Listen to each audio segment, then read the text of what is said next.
Mga high-end phone na sobrang mura. Pwedeng pang backup phone o personal phone. I-check mo baka pasok sa budget mo. So ito mga ka-wonder, meron tayong mga high-end phone dito. Ito siya, iPhone 16. Binibenta ko lang siya for only 25,000. Grabe, mura nito boss ah. Meron lang siyang minor issue. Okay. Ito. Kumbaga nasa inyo na kung kukunin nyo yung unit. Ito siya, ang 28 gig na po. Tapos yung battery niya, pas 100%. Tapos yung cycle count niya, 69 lang. Ang issue niya lang po is talagang na-aksidenteng nahulog siya. Kaya yung glass niya, po is nag-crack na po. May crack yun. Oh, crack lang yung glass niya, pero hindi yung LCD. Ayun, buong-buo naman yung LCD, puting-puti. Pero yun lang, yung glass niya mismo. Kaya pag pinatay natin yung phone, ay makikita mo, crack yung glass lang. Yung glass, hindi LCD. Eh kung halimbawa boss, kung bibili nila to, magkano naman ang paggawa nun halimbawa? Siguro, kung sa inyo naman, meron namang budget. Kasi ito budget meal na to eh. Budget sa mga meal na yung naghanap presyo ng mo, low diba? budget. Pero pag kunyari, nagkaroon ka na ng pampagawa, ito siguro magre-range lang yung glass niya kung ipapagawa mo, mga around 5 to 7K. Mas malaki ba natipid nila doon? Oo naman, kasi pag walang issue, good siya. Ang price niya is nasa 38, 39. Ayun, naka-less ka rin kahit paano. Ito naman, kagandahan nito, negotiable pa siya. Lalo na kung napanood mo kay Wonder. So, meron pa siyang warranty kay Apple mismo pa hanggang September 2025. Pero kasi si Apple, hindi niya wina-warranty yung mga katulad nitong unit, yung kumbaga yung Human nabasa. error kasi yan. Human error. Oo. Pero pag software naman, may warranty ka pa kay Apple. Pwede. Ayun mga ka-wonder, iPhone 16, 128 gig. 25,000 only. Yun, available dito sa mga Feki Gadgets ha. Sa mga interested, message lang kayo sa kanilang Facebook page. Ito boss, ano naman to? Ito naman, meron din tayo dito, iPhone 15. iPhone 15. iPhone 15 na 128 gig, binibenta ko lang siya ng 19,500. Ay, Mura. Parang presyong iPhone 12 lang to. Kaya nga, 19,500 lang. Ang issue lang nito naman is yung Face ID niya, hindi gumagana. Face ID. Yun lang ang hindi gumagana, Face ID. Hindi ko mo naman, hindi naman lahat nagkuha ka ng Face ID. Pero meron ka pa rin namang passcode. Ayun. Ito kasi 19,500 lang, naka-iPhone 15 ka na. Pwede. Ilang gig to, Panalo. boss? 15,128. 15, 128. Panalo ka na rito. Makinis pa siya. Ayan. Makikita nyo naman sa kanya, makinis pa siya. Yun lang po yung issue niya, yung Face ID. Face ID Hindi lang. na gumagana. Ayun, Pero halos 19,500 naman lang. lahat, hindi naman, kumbaga security rin siya, pero nasa sa inyo naman yan. Oo. Meron din tayo naman dito, isa din, iPhone 15 128 naman siya. Ang issue naman nito is napalitan na siya ng LCD. LCD. Pero yung pinalit na LCD sa kanya, nanggaling din sa ibang iPhone 15 na original. Pero hindi, ang nakalagay sa kanya dito is yung kumbaga, napalitan na siya ng LCD, pero hindi klase yung pinapalit sa kanya. Kumbaga, meron lang kunyari ibang iPhone 15, nasira na yung board niya, pero yung LCD niya is original. Dito kinabit. Second transfer. Original lang. Original Tinransfer pa lang rin siya. parang sa other original unit. Ayun. Ito siya, binibenta ko lang siya ng 21,500. 21.5. Oo. iPhone 15, 128. Factory unlock pa. Factory unlock to. Ayan. Ayan mga ka-wonder, baka interested kayo. Sa mga price na binibigay ni boss, halos parang presyong pamigay na lang siya. Kaya nga, eto rin naman, meron tayong iPhone 12 Pro Max naman. 12 Eto naman Pro siya, Max. wala siyang issue. Smart lock lang siya.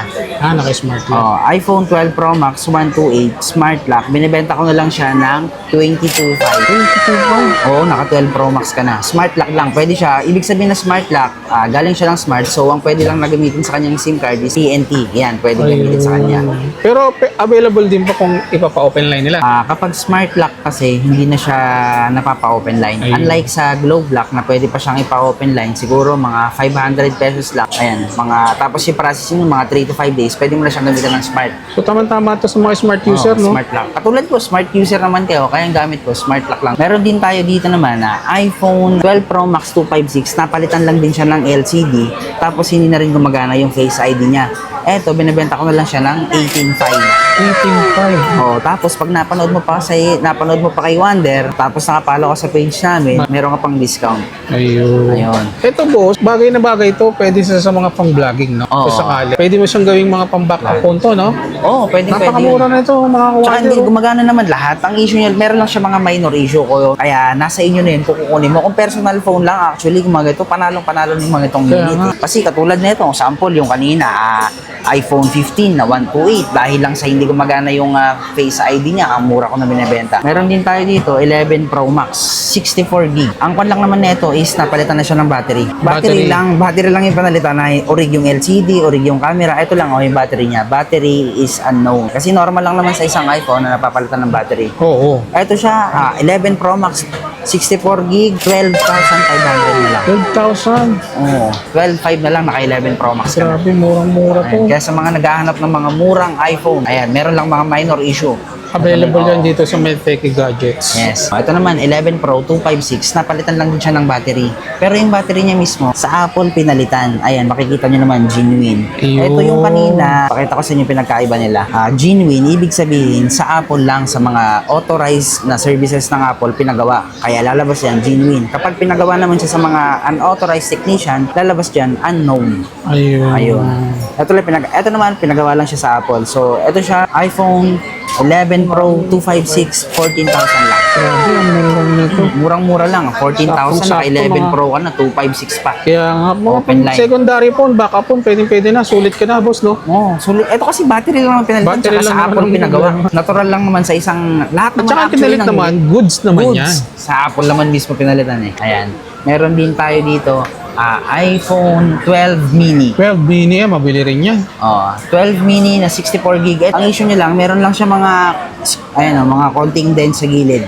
Hindi naman malala, mga minor scratches lang. Ang battery niya is 92% pa. 92%. Ito, binibenta ko lang siya ng 9.5. Uy, 9.5, 12 mini. Naka 12 mini ka na. Yan, mga pang-backup phone. Mostly mga pang-backup phone talaga ito sa 12 mini. Kaya sa mga naghahanap po, yung mga budget meal lang, sakto-sakto lang yung budget, pero gusto ng mataas na specs, may minor issue, ito na yung para sa inyo. Ayun. So ayun mga ka-wonder, nasa sa inyo na lang yan or pumili ka na lang kung ano yung swak sa budget mo. Tama ito, mga pang-backup phone, secondary phone, pang-vlog, pwede. Dahil ang iPhone naman, boss, pagdating sa camera, panalo, di ba? Panalo. Ayan. Dito lang yan sa Medtech Gadgets. Message lang kayo sa kanilang Facebook page. Yun. So ngayong month ng June, sir, saan nila makikita yung place natin? Ngayon po, located kami sa second floor, stall V10.